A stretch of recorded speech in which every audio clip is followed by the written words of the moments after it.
fait en plein milieu de toute cette mondanité. Si ils ont couché avec le papa, vous savez, ils ont pris cela à Sodome et Gomorrhe. Elles ont regardé le film de 19h. Les loulous, qu'est-ce pas quoi? Toutes ces saletés. Nos villages, les femmes sont exposées nues. On dit film quoi? Film en hippo, film quoi? Est-ce qu'un chrétien peut faire sketch ou bien tourner film où il est le diable? Jamais de la vie. Ou parce que c'est quoi ça? C'est la comédie? Non, monsieur. On va dire ramasser ça et mettez ça dehors. Amen. Amen. Comment dire? Est-ce que vous pensez que où est-ce que cet esprit de coucher les bras? Question. Parce qu'ils ont vécu dans une mondanité. Cachez vos filles. Cachez vos enfants de Sodome. Le prophète l'a dit. Amen. Amen, amen, amen. Sa femme était trop attachée à Sodome et Gomorrhe. Ses affaires prospéraient.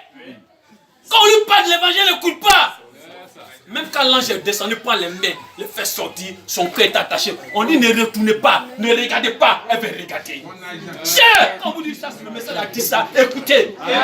Sur un jour, devant la mort, vous allez reconnaître que ce message est vrai. Amen. Si vous m'avez dit, je ne permettrai pas ma vache de venir des guides de William Branham. Amen. Pourquoi? Parce qu'elle était mal vêtue. Ça gênait tellement qu'elle faut enlever sa veste pour qu'elle puisse se couvrir un peu.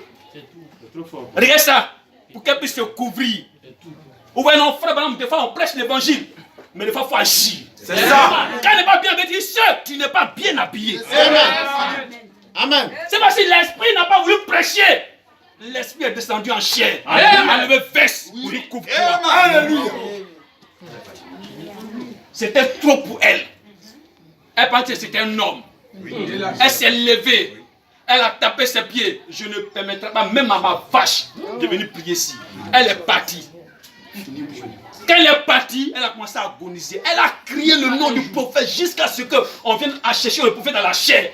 Quand elle est partie, c'est déjà trop tard, elle est morte. Et ce moment-là dit, mes frères, elle a crié ton nom tout le temps. On fait une prière pour elle. Amen. Amen. Amen. Ouais. Prière pour le purgatoire.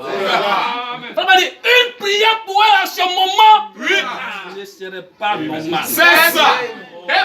Là tombe du côté où il se passe. Si on t'a prêché le message du temps du soir, tu refuses, un jour, la mort va te montrer que c'est la vérité. J'ai un homme qui s'est opposé à Frère Branham, au message de Frère Branham. Quand Frère Branham s'est retourné, c'est un gros camion qui l'a écrasé. C'est ça. Amen. Amen.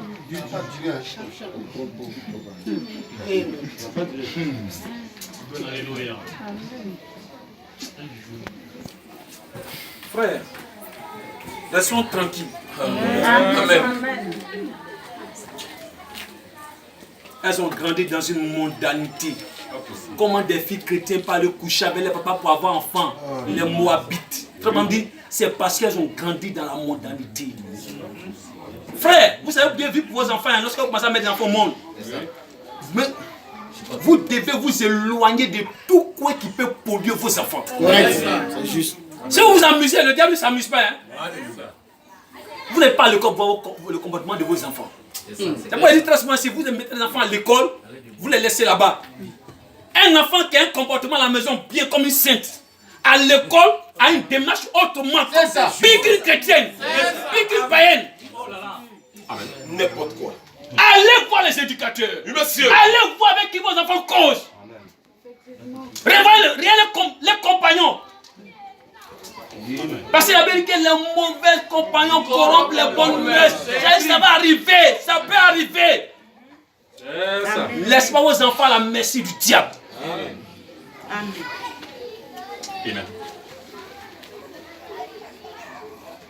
Sodome.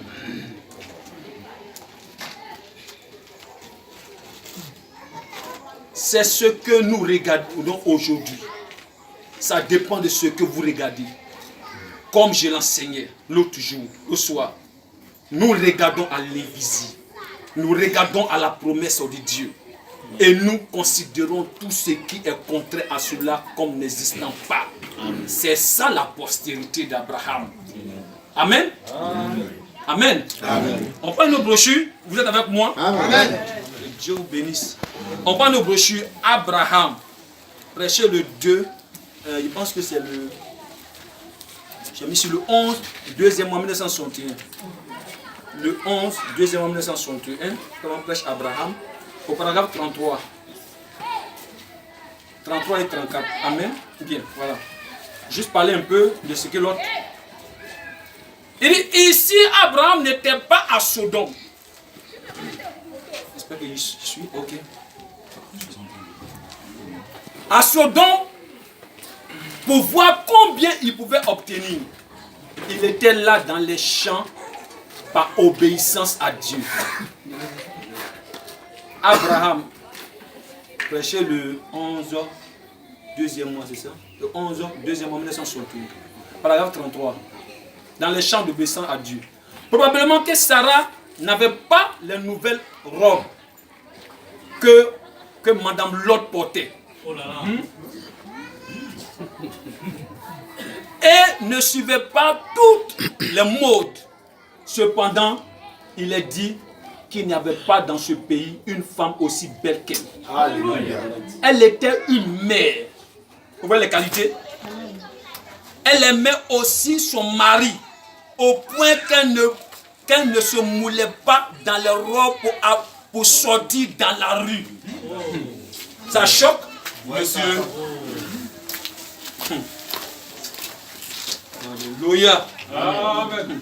Vous voyez combien de fois le vêtement d'une femme, la manière d'une femme, cela est vraiment, c'est capital dans le message. Une femme qui est mariée qui se moule dans la rue, c'est pourquoi? Question. Parfois on dit que comment une chrétienne voudrait qu'on voit son jupon. La réponse à ça ici. Les frères parlent des jupons scandales. Ouais, frère, sœur, quand vos enfants veulent sortir, ce sont des jeunes sœurs, regardez de la tête, n'ayez pas peur, c'est vos enfants, vous les avez mis au monde. C'est ça. Regardez-les. La légèreté. C'est-à-dire, on prend les trucs au passage, bon, ça va. Non! Il faut les regarder de la tête jusqu'au pied. Si c'est pas correct, tu m'enlèves ça. Tu te sens, tu viens dans moi, il te regarde. C'est ça. C'est pas mauvais. Monsieur. C'est la parole. Amen. Mais c'est pas correct. Amen. Logiquement, dans un foyer, si un homme voit ça, c'est que sa femme est légère. Prêche, frère. Elle est légère. Alléluia. Une sœur va sortir, une jeune sœur, 13 ans, 14 ans, 15 ans, il a 18 ans, elle sort. Et puis elle s'habille comme elle veut. On dit non, c'est le tailleur. Non, c'est le couturier. C'est la légèreté des parents. Premièrement, ce n'est pas la délinquance juvénile. Non, monsieur. Mais c'est la délinquance parentale. Je ne suis pas en colère. Oui, monsieur. Mais c'est l'ange qui parle. Je prends ça. Oui, frère. Ce qu'il faut moi dire. Amen. Même si vous dites que c'est un couturier, il y a des machines qui existent, il y a des tissus qui existent. Vous n'avez pas d'excuses. Pourquoi vous fabriquez une tonne d'excuses aux diacres, aux hommes de Dieu? Vous ne pouvez pas tromper l'ange. L'ange connaît cet âge. Il connaît l'esprit. Il crie. Il me dit, je vais crier chaque jour, mais le monde va toujours continuer comme ça. C'est ça. Vous voyez cela? C'est déplorable. Vous êtes avec moi? Amen. Frère, l'autre que Madame Lot portait, elle ne suivait pas toutes les mots. Cependant, il est dit qu'elle était dans ce pays une femme aussi, la femme la plus belle, aussi belle femme qu'elle, Sarah. Donc nos sœurs qui se laissent fatiguer parce qu'elles croient le message. Vous voyez cela? Vraiment, comme dans ça. On dit même qu'elle n'est pas les robes que Madame Lot portait. Mais il n'y a pas dans le pays une femme aussi belle qu'elle. Maintenant, elle vous parle. Elle veut où? Dans la modernité là-bas? Elle était dans les gratte-ciel. Là où il y a les maquillages, elle était dans le désert. C'est ça. Mais pourtant, La première fois qu'elle est sortie du désert pour aller quelque part, ce jeune homme l'a vu et l'a aimé. C'est ça. Alléluia. C'est ça. Amen. Qui a dit que qu'on croit mais ça on est fané? On est laissé démonter. Ne crois pas ça. Non, on est délaissé, on fait pitié. Elle ne faisait pas pitié. Jamais. Est-ce que je suis à vous les frères? Oui, monsieur. On doit dans le désert. Oui, monsieur. Quel est le message du temps du soir? Oui. Nous avons tout quitté. On doit mettre tout à la disposition de nos sœurs. Comme ici, un homme qui travaille, c'est bien d'un chrétien. Amen. Alléluia. Je prends ça. C'est la parole. Amen. Alléluia. Amen. Elle doit être très belle. C'est ça. Je prends ça. Amen, amen. Monsieur, C'est une seule fait pitié, son mari fait pitié. c'est ça. C'est la révélation. Frère, c'est ça, hein? Quand on fait pitié là, frère, c'est ça à la maison. C'est ça. Frère, c'est ça, hein? Vous avez pitié, laissons ça à la maison. Amen. Et puis, faisons tout pour que la joie vienne. Amen. Le type a écrit que Christ n'aura pas honte de faire paraître cette femme. Cette église qui est sans ride, ni tache, ni rien de semblable. Mais elle était lavée par quoi? L'eau de la parole. C'est bien écrit? La beauté de la femme de Christ, il n'y a pas qu'un parole, il n'y a pas une église qui peut avoir ça. Parce qu'elle a habillé de toute la parole. Donc si nous appliquons toute la parole dans notre maison, nos femmes seront heureuses. Amen. Ça, vous voyez que c'est vice-versa, non? Amen. Quand vous obéissez à un homme, quand vous obéissez à Christ, il envoie les récompenses. Il envoie les dons. Quand une femme est obéissante, ça même cherche même le cœur de son mari. Ça bénit ses enfants. Amen. Oui frère, j'étais assis dans le samedi et il y a un parent qui me dit, mais nous, on entend tout. Ils entendent tout. Des femmes qui trompent, des femmes qui font ceci. Non mon frère, il n'y a pas de bonne femme. Il dit, mon frère, tu vois non, il n'y a pas de bonne femme. Aujourd'hui, femme, il dit femme qui met l'argent de côté. Quand son mari est au travail, c'est là qu'elle casse sa caisse. C'est ça. Amen. Alléluia. Elle prend les crédits qu'elle paye pour faire ça. Elle ne peut pas aider son mari. C'est ça. Amen. Alléluia. Il dit, mon frère, quand on voit ça, nos parents qui voient ça. Normalement, si elle garde comme ça, même son mari regarde, mais tu es une bonne femme, fais ce que tu peux faire avec cela. Mais si une femme se comporte comme ça dans une maison, comment nos soeurs, nos filles qui vont naître dans la maison seraient? Bien sûr. C'est quelle éducation on va donner? Parce que c'est ce qu'elle inculque aux enfants. Pour être une femme, il faut faire ça à son mari. Fais ça, fais ça, fais ça. Tu seras une bonne femme. Alléluia. Amen. Amen. Alléluia.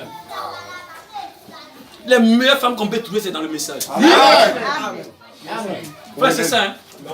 Ça va nous vouloir marier, aller dans une petite église quelque part. Où on peut les trouver encore vierges. Et puis où on peut encore les trouver, aller quelque part là-bas, dans le coin de rue quelque part. N'allez pas dans les grands ciels, dans les grands églises, non. On peut se la faire, c'est un secret. Amen, amen. Elle était une mère. Sarah. Et elle aimait aussi son mari. Au point qu'elle ne se moulait pas dans les robes pour sortir dans la rue. Non. Et fait des histoires comme les Madame Lot modernes le font. Et des choses semblables. Elle appelait son propre mari Seigneur. Quand il dit ça, les gens pensent qu'on le dit en l'air, non? C'est l'écriture. Désert, des fois c'est dur. On mange aujourd'hui, des fois on peut pas manger demain. Mais son mari demeure Seigneur. Les 3 enfants hébreux ont dit, s'il nous bénit, même si Dieu ne se manifeste pas comme Dieu, nous on ne va pas se poissonner. Il sera toujours notre quoi? Notre Seigneur. Si nous délivre, gloire à Dieu, si nous ne délivre pas, on va penser qu'on va adorer ta statue. Hein? Si tu veux, il faut nous brûler aujourd'hui. Amen. Amen. Et la Bible dit, vous êtes ses filles. Vous n'êtes pas ses filles. Vous êtes ses filles possessives. Les filles de qui? Qui émanent de Sarah. Vous voyez ça? Amen. Tant que vous obéissez à la parole, frère, dit c'est vrai. Dieu vous bénisse. Amen. Alléluia. Regardez maintenant, paragraphe 34. Alors que nous continuons avec Abraham, Abraham habitait le pays. Il habitait là même où Dieu lui a dit d'habiter. Et tant qu'il restait là, Dieu était avec lui. Lorsqu'il a quitté ce pays, une malédiction est venue sur lui. Aussitôt que vous quittez la promesse de Dieu, soyez alors prêts à avoir des ennuis. Il dit c'est tout à fait vrai. Vous croyez cela? Amen. Oh, j'aime cela. Il faut que je termine. Il faut que même si ce n'est pas terminé aujourd'hui, peut-être que parce qu'il puisse continuer ça. Alléluia. Amen. Donc Dieu exerce quoi? Une séparation. Vous êtes avec moi? Amen. Prenons la brochure, le patriarche Abraham, toujours, au paragraphe 5. Ensuite, on prend Jéhovah Jireh. Ah. Le patriarche Abraham, paragraphe 5. Et lorsque Dieu s'attend à ce que vous fassiez quelque chose de spécial, il exige une séparation. Amen. Totale de tout ce qui est doute. Monsieur. Vous devez en arriver à une obéissance totale. Amen. Pour obéir à ce qu'il dit. Dieu exige cela. Vous ne pouvez pas le faire autrement. Il donne toujours un exemple. Et si c'est l'exemple de la séparation totale, la séparation d'avec sa famille, d'avec ses parents, et autres, pour mener une vie séparée et consacrée à qui? À Dieu. Amen. Dieu exige quoi? Après l'appel, il faut quoi? Dieu vous bénisse. Jéhovah Jireh. Prêché en le 2 4 mois 1964, c'est Jéhovah Jireh 1. Paragraphe 42. On va aller un peu vite. On va laisser 30 minutes. Paragraphe 42. Amen. Paragraphe 42, 43, 52 et 53. Amen. Après, on prend la brochure, la foi d'Abraham. Mais écoutez, il lui a aussi demandé de faire une autre chose. Soit de se séparer de sa parenté et de la maison de son père. Dieu, afin d'amener un homme ou une femme, un garçon ou une fille à lui obéir, vous devez vous séparer vous-même de toute incrédulité. Amen. Amen. Amen. C'est ça. Jusqu'à être totalement séparé de tout ce qui est contraire à cette parole. Et croire en elle, Dieu appelle à une séparation totale. Amen. Paragraphe 52, 53. Donc il a dit, sépare-toi de toute ta parenté, de toute incrédulité venue de Babylone.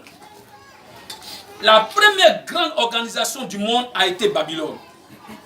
Et quand elle obligea que toutes les villes ne paient le tribut qu'à cette ville, un type même de tous ces issements et de ces nouvelles choses que l'on voit aujourd'hui. Si jamais vous avez lu les 2 Babylone de Islande et ainsi de suite, et que vous reveniez dans la Genèse, vous verriez que c'est dans la Genèse que ça commence, où tous les isthmes se retrouvent. Et Dieu a voulu qu'Abraham fasse quoi? Se sépare. Paragraphe 56, 59. Maintenant, une séparation totale de toute incrédulité. Et rappelez-vous, Abraham le patriarche n'a jamais été complètement béni avant qu'il n'obéisse exactement à ce que Dieu demandait.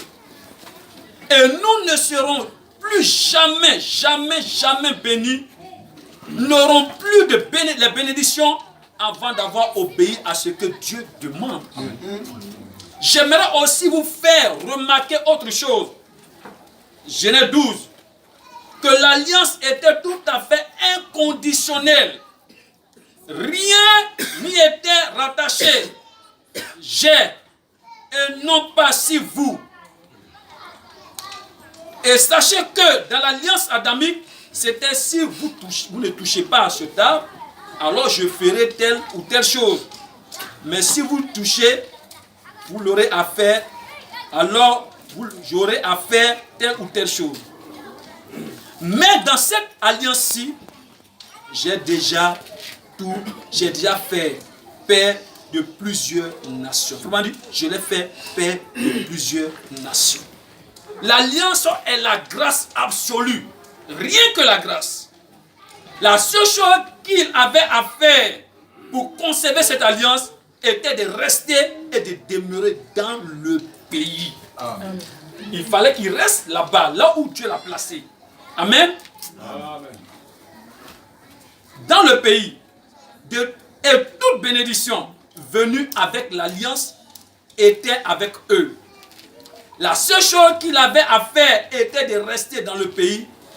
Ici, nous voyons que lorsqu'il allait en Égypte, vous voyez cela, qu'il perdit leur bénédiction, mais pas leur alliance. L'alliance était toujours avec eux. Amen. Vous voyez cela?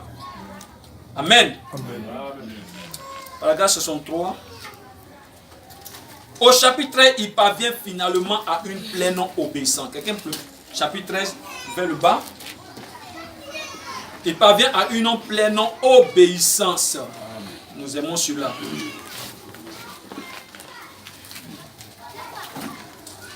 À partir de 14, je pense. L'Éternel dit à Abraham, après que Lot se fut séparé de lui, lève les yeux, et du milieu où tu es, regarde vers le nord, et le midi, vers l'Orient et l'Occident. Car tout le pays que tu vois, je te le donnerai à toi et à ta postérité pour toujours. Maintenant, il faut une question. Monsieur, est-ce qu'au début, quand Dieu a fait la promesse à Abraham, il lui a montré une terre? Mais vous voyez que là, la promesse devient plus précise. Il dit, lève les yeux. Est-ce que tu peux compter les étoiles? Il dit non. Il dit, ainsi sera ta postérité. Tu vois le pays qui est là, voici ses limites. Ça, c'est pour toi. Tu peux te lever et puis marcher dans le pays pour posséder. Tu peux contempler le pays. Amen. Vous voyez, quand Dieu fait une promesse à quelqu'un, la promesse vous appartient. Vous pouvez marcher dans le pays. Amen. Vous avez besoin de quelque chose, marchez dans le pays. Contemplez la promesse de Dieu pour vous. Et possédez. Frère, tu peux lire? Oh, j'aime cela. Je rendrai ta postérité comme la poussière de la terre. Comme la poussière de la terre. En sorte que si quelqu'un peut compter la poussière de la terre, ta postérité aussi sera comptée. Pourquoi? Parce qu'il s'est séparé de Lot. Son père est décédé. Lot vient de se séparer de lui. Quand il y a séparation nette, Abraham rencontre la seconde fois Dieu. Et là, il lui donne une précision. Vous comprenez cela? Il dit, voici l'héritage que tu donnes. La chose qui fait qu'on n'arrive pas à rencontrer Dieu, c'est parce qu'on refuse la séparation. C'est ça. On refuse d'obéir totalement au message. Aveuglement. Et alors, si on n'obéit pas totalement au message, on ne verrait pas les récompenses du message. On verrait les récompenses d'une dénomination. Les récompenses qui sont dans les autres églises, toutes ces choses. Non! La promesse qui concerne l'épouse, c'est autre chose. Amen. Amen. Quand je parle d'Abraham, nous parlons de vous en même temps. Est-ce que vous avez réellement quitté vos parentés, vos organisations, vos pensées, votre intelligence? Vous avez tout quitté pour être comme des enfants, pour croire uniquement que le message que Dieu a donné à William Branham? Amen. Si oui, est-ce que l'ange s'est révélé à vous pour vous montrer votre héritage? Est-ce que vous pouvez vous montrer les limites de votre héritage? Vous pouvez posséder la guérison. Vous pouvez posséder le travail. C'est pas le pasteur dit, si vous avez réellement l'amour, parfois quand les partis au-delà du rideau, il dit tous ceux qui ont cet amour-là, ils pourront être ici. Amen.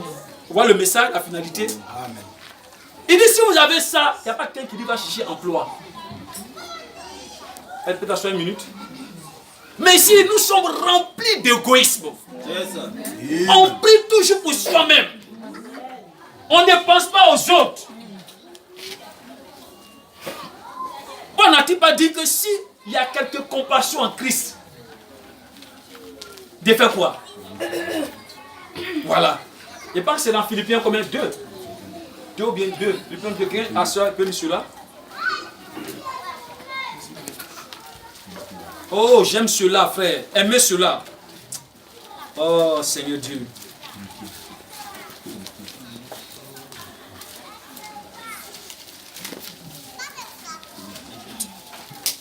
Alléluia. Amen. On n'a pas besoin d'imposer les mains aux gens. Tellement l'amour.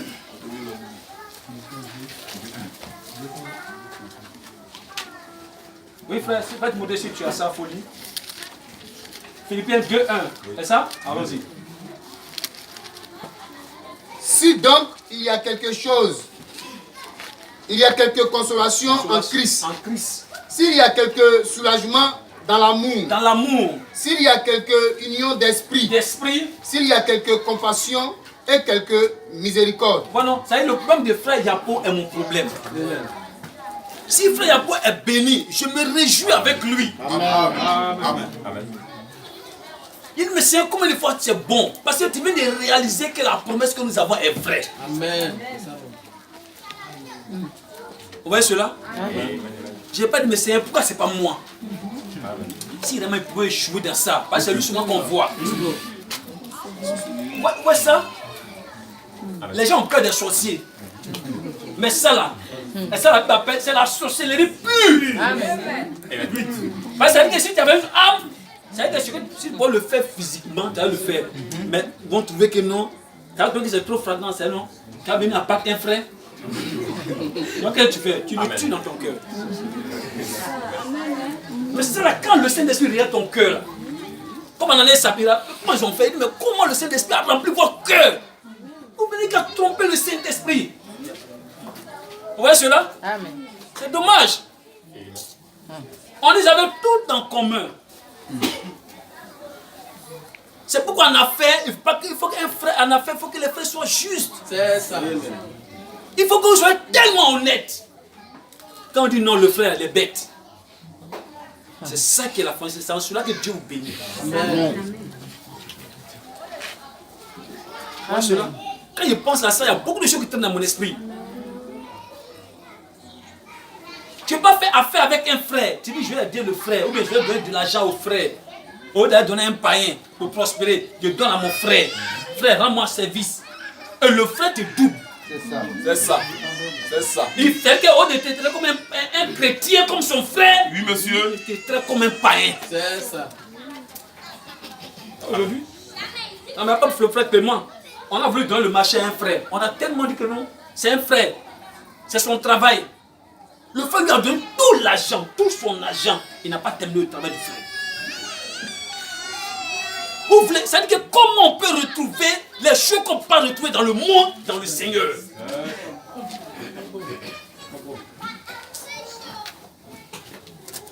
Il faut être honnête. Quand tu es honnête, là, c'est bon. Frère, franchement, voilà ce qu'il est fait. Et quand tu es honnête, le frère peut te pardonner. Ça arrive entre frères. On peut se marcher sur les pieds. Mais dans ton cœur, tu mens au frère. Moi, je ne veux pas accepter qu'un frère me donne tout son argent. Et puis, je ne fais pas le travail qu'il m'est de faire. Alors que j'ai reçu tout mon argent. Le jour où le frère m'a appelé pour me dire qu'il va remettre le reste de l'argent, je lui ai dit, frère, tu ne peux pas lui remettre cet argent. Il dit, non, frère, le frère a trop de travail, je vois la compassion, toutes ces choses. On te met tout ton argent, maintenant, pour venir finir le travail, tu finis pas. Aujourd'hui, il y a une partie du travail qui n'est pas fait. On t'a mis tout l'argent pour acheter le même matériel. Vous trouvez ça normal dans le Seigneur? Des chrétiens qui font ça aux chrétiens? Moi, je ne trouve pas ça normal. Alléluia. Et puis, il n'y a pas de reproche. Hein? Tu m'as dit, frère, franchement, il est mal agi. Ce qu'il a fait là, c'est pas bon, excuse-moi. Il faut qu'il vienne te voir pour qu'on puisse échanger. Mais je pardonne, tu es mon frère. C'est quelque chose qui est arrivé. Mais ça, tu ne rectifies pas ça. Et puis, chaque jour, on se met à l'église, on chante, on est heureux. Pour dire, on partait au ciel. On croit le message de vie d'Abraham. On croit au tonnerre. On croit à la puissance. Dans les moitiés, on n'est pas fidèle. On va essayer. C'est ça. La Bible dit, en affaires, soyez justes. Amen. Dieu est les fausses balances. Et pourquoi on ne prospère pas? Tu vois ce que Paul dit ici, frère Timothée? Rendez ma joie parfaite. Oui. Ayant un même sentiment. Ayant un même sentiment. Un même amour. Un même amour. Une même âme. Bon, entre nous, si ça là, c'est pas vrai, comment Paul va dire ça? Question. Oui, monsieur. Bon, Paul, c'est impossible. Paul, c'est impossible. Oui, monsieur. On parle même amour. Voilà. Mais comment c'est possible? L'amour, c'est le message. Correct. Si moi, j'aime le message, que mon frère aime le message, qu'est-ce qui peut nous diviser? Les choses de ce monde ne peuvent pas nous diviser parce que quand on va voir les choses de ce monde, quand on va présenter le message, on dit mon cher, tu as raison. Amen. Et puis on se salue, on continue le chemin. Amen. Vous voyez la brochure, si vous avez la brochure, l'unité, lisez. Lisez la brochure de l'unité. Vous allez voir ce qu'il faut en dire dedans. Il dit ça ne peut pas être enlevé lorsqu'il n'y a pas d'unité. Il dit l'église qui sera enlevée, c'est l'église qui est unie. Amen. Où les frères sont unis, s'aiment réellement. Si ce n'est pas ça là, il dit c'est l'église que Christ viendra chercher. Amen. Amen. Il dit un homme de Dieu ne doit jamais envoyer les membres d'église dans une organisation. Parce qu'ils vont dans une organisation, le frère va commencer à haïr le frère. La soeur, ainsi de suite. Et plus les choses vont venir comme ça. Non, frère, nous ne devons pas accepter cela. Amen. Frère, vas-y. Une même pensée. Une même pensée. Ne faites rien par esprit de parti ou par vaine gloire. Amen. Mais que l'unité vous fasse. Ah, pardon. Que l'unité vous fasse regarder les autres comme étant au-dessus de vous-même. Amen. Vous voyez ça? Les autres au-dessus de vous-même. C'est que tu es grand. Tu es le plus petit. Amen. C'est pas dans le message, on ne peut pas même dire que non, un frère parce qu'il a une grosse voiture, quand il vient, il est plus honoré, on le met dans une bonne place. Et non, c'est lui que le pasteur doit voir chaque jour, ou bien sûr, c'est pas bon. Quand tu rentres ici, tu laisses tes diplômes. Amen. Tu laisses ton entreprise. Tu laisses tout ce que tu as. Tu rentres comme un fils de Dieu. Amen. Tu viens dans la poussière. Tu t'engenouilles ici, tu pries. Parce que ton créateur est plus grand que toi. Amen. Est-ce que la robe de David n'était pas tombée lorsqu'il avait l'âge de l'Éternel? Est-ce que sa femme n'a pas eu honte? Parce qu'elle n'est pas la révélation. Amen. Que comment un homme, un roi peut danser comme ça, il est fou bien. Et que sa robe tombe, Dieu l'a frappé pour ça. Amen. Nous sommes tous petits devant l'Éternel, celui qui nous a façonnés. Est-ce que tu peux regarder ton frère plus grand que toi? Amen. Pierre dit non, Seigneur, tu ne vas pas me laver les pieds. Jamais. Non. Ah, le maître, moi, j'ai vu accomplir des grands signes. L'ayant couvert toi, l'ayant tes chaînes, ne te joue, tu n'as même pas le temps. Ou ne peut ta tête, toutes ces choses. Il en cherche audience. Le maître, c'est comme un vu accompli. Non. Toi, tu as me laver les pieds. Il dit, mais si tu ne laves pas les pieds, tu ne laves pas les pas à moi. C'est clair. Si c'est ça là, tu vas me laver la tête. Il a saisi la chose. Amen. Ce qu'ils sont en train de faire là, celui qui veut le plus grand parmi vous, qu'il soit le serviteur de tout le monde. Amen. Alors, celui qui veut le plus grand, qu'il soit serviteur des autres. Amen. Si on peut avoir ça dans l'église, on a résolu le problème. Amen. Mais c'est nous on doit voir. C'est nous qui sommes grands. C'est nous. Ouais, non, c'est nous. Pourquoi il va être petit? Pourquoi la soeur va voir que moi je suis l'aîné? Mais l'humilité là, l'humilité. On dit Christ, ayant l'image de Dieu. Faut lui frère.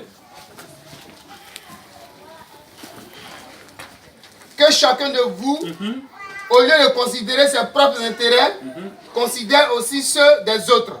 Ceux des autres. Ayant en vous les sentiments. Ayant en vous. Pardon. Ayez en vous les sentiments qui étaient en Jésus-Christ. Frère, reposons-nous un peu sur ça. Ça veut dire quoi? Mais quel sentiment était en Jésus-Christ? Et puis nous, on doit chercher à avoir ça.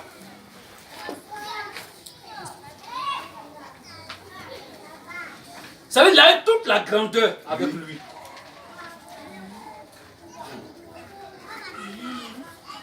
Mais il était humble. Il était effacé. Il n'avait pas sentiment de grandeur en lui. Pourquoi non? Jésus n'avait pas sentiment de grandeur en lui. C'est Dieu qui l'a souverainement élevé. Amen. Vous allez voir dans n'importe quelle formation, dans n'importe quelle organisation, ils vont dire l'âme la plus puissante, c'est l'humilité. Quand un homme est humble, effacé, c'est un homme qui va hériter la gloire. Je parle dans le Seigneur. Amen. On n'a pas dit que descendre là, c'est monter. Il était le maître. Un tout, c'est le maître. Mais lui, il vient et lave chacun. Le pied de chacun. Et puis il dit, ce que je suis en train de faire pour vous là, faites-le aussi pour vos frères. Amen. Comment dire le pied, c'est la partie la plus inférieure. Celui qui fait ce travail-là, qui lave le pied des gens là, c'est pas bon. Mais lui, il a accepté ça. C'est pas nous le faisons ici. Quand on fait le repas du Seigneur, on lave. C'est-à-dire on ne dit pas, j'ai choisi telle soeur, ou bien j'ai choisi tel frère. Amen. Non. Même celui petit, tu dois laver ses pieds. Amen. Lui prie pour toi. Et vice versa. Est-ce que nous croyons cela? Amen. Est-ce que nous pouvons avoir les sentiments qui étaient en Christ? Alléluia. Frère Témis, ça, je pense que nous allons nous arrêter aujourd'hui, si Dieu le veut. Lequel, existant en forme de Dieu, n'a point regardé comme une proie arrachée d'être égal avec Dieu. Mais s'est dépouillé lui-même. En prenant une forme de serviteur. En devenant semblable aux hommes. Et ayant paru comme un simple homme. Et s'est humilié lui-même. Se rendant obéissant jusqu'à la mort. Même jusqu'à la mort de la croix. Allons-y. C'est pourquoi aussi Dieu l'a souverainement. L'a souverainement élevé. Si vous pouvez être humble, effacé, avoir ce caractère-là, vous ne pouvez pas hériter le ciel. Amen. C'est à cause de ça que Dieu l'a élevé. Hein? Est-ce que vous pouvez laisser votre gloire? Amen. Et puis devenir humble. Je me soucie de mon frère, de ma soeur. Quand je prie pour mon frère. On se dit que si on prie seulement que pour les autres, et que Dieu va se suivre. On se dit non, mais est-ce que. Parce que quand on prie pour nous, on se dit que on prie pour nous, donc Dieu nous écoute. Pour le problème. Abid dit, enfin, quand on élève la voix là, lui sait. Vrai ou faux?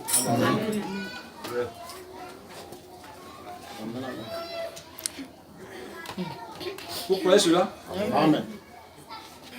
C'est pourquoi Dieu l'a C'est pourquoi aussi Dieu l'a souverainement élevé. Et lui a donné le nom qui est au-dessus de tout nom. Afin qu'au nom de Jésus, tous genoux fléchissent dans les cieux, sur la terre et sous la terre. Et que toute langue confesse que Jésus-Christ est Seigneur. Amen. À la gloire de Dieu le Père. Amen. Que Dieu te bénisse, frère. Amen. Donc voilà, il parvint finalement à une pleine obéissance à Dieu. Nous voyons qu'au chapitre 13, au premier, il a pris son père avec lui. Et il semble que le vieil homme se trouvait toujours dans son chemin. Il a tenté d'amener ces gens avec lui. Et quand vous faites cela, c'est là que ça vous arrive. Dieu a dit, sépare-toi. Eh bien, je vous dirai, ils ne croient pas exactement. Alors éloignez-vous de cela. C'est la seule chose à faire. Vous en éloignez. Et ensuite, le vieil homme a finalement, l'autre est devenu plus encombrant. Comme qui dirait, nous voyons qu'il s'était mis à murmurer. Tous les deux étaient riches. Ouais, non? Et bien, il arrivait difficilement à tout partager. Et nous voyons par la suite que l'autre s'est mis à se quereller les bergers des troupeaux d'Abraham et les bergers des troupeaux de l'autre. Et nous voyons que Dieu n'a pas pleinement trouvé fidélité en Abraham pour ne pas avoir obéi à ce qu'il lui demandait de faire. De complètement se séparer de toute sa parenté, de toute la maison de son père et de le servir. Ainsi, nous voyons que Dieu, parlant à Abraham, ici à l'autel, lui avait donné les directives. Finalement, Lot, quand la question s'est posée entre Abraham et Lot, il était le fils d'Aaron. Il se trouvait à être son neveu. Et finalement, il a dit, nous sommes frères, qu'il n'y ait pas de dispute entre toi et moi. Si tu vas vers l'est, j'irai vers l'ouest. Et si tu vas vers l'ouest, j'irai vers l'est. Séparons-nous. Il y a suffisamment de place pour vous tous. À toi de faire le choix. Maintenant, c'était le vrai esprit chrétien en Abraham. En donnant même à l'ennemi le privilège du choix. Et ainsi, il le laissait partir. Et là, comme étant du monde, et comme tant de monde aujourd'hui a saisi l'occasion. Si jamais il s'écartait de la rigueur, il pourrait se faire un peu d'argent. Être un homme populaire. Ainsi, il regardait du côté de Sodome. C'était une plaine arrosée. Une grande ville industrielle, du ciel, et ainsi de suite. Et on y faisait des explorations. Et là, c'était aussi la foi des femmes maquillées à la Jézabel. Et tout un plaisir fou. Sa femme semblait aussi penchée de ce côté. Elle n'a même pas pu redresser son mari. Parce que nous voyons plus loin que lorsqu'il est devenu maître de la ville, elle a paru se plaire à la vie de ce peuple. Et c'est la seule chose que vous avez à faire, c'est de vous mélanger à quelque chose. Voyez? Dieu veut que vous vous sépariez et vous éloigniez si loin que les choses qu'elles disparaissent à vos yeux, vous ne voudrez voir qu'une chose, et c'est lui et ce qu'il a promis. Amen. Amen. Même Madame Lot semble s'y plaire. Et sans doute, pouvait-elle dire, mon chéri, mon cher, j'arrive de la ville. J'ai remarqué de quelle manière les femmes étaient vêtues, et les filles aussi. Et vois les nôtres. Ne penses-tu pas qu'elles sont plus à la mode? Oh là là! Si nous ne sommes pas revenus à un autre Sodome, je ne sais pas pourquoi, qu'elles sont plus à la mode. Oh là là, non, j'ai la même chose, c'est pourquoi. Cependant, Abraham est demeuré avec la promesse. Ensuite, nous voyons qu'ils se séparaient l'un l'autre. Abraham prit les terres les moins fertiles, là où les troupeaux n'avaient pas beaucoup d'herbe. Mais il était prêt à rester parce que Dieu l'avait placé dans ce pays. Amen. Et c'est là où il voulait rester, prêt à le prendre. Maintenant, quand il parvint à la pleine obéissance à Dieu, à se séparer complètement, c'est alors que Dieu lui est apparu à nouveau. Avant cela, l'Éternel restait en retrait d'Abraham. Mais après qu'il eut pleinement obéi, alors Dieu lui est apparu. Il a dit, Abraham, lève les yeux, regarde vers l'Orient et l'Occident, vers le Nord et le Midi. Tout cela t'appartient. Amen. J'aime cela. Amen. Parce que nous pourrons continuer la semaine prochaine. Amen. Amen. Parvenir à la pleine obéissance. Amen. Lorsque vous vous séparez de toute incrédulité, l'Éternel peut vous parler en vous. Amen. Il peut traiter avec vous. On peut se tenir. Amen.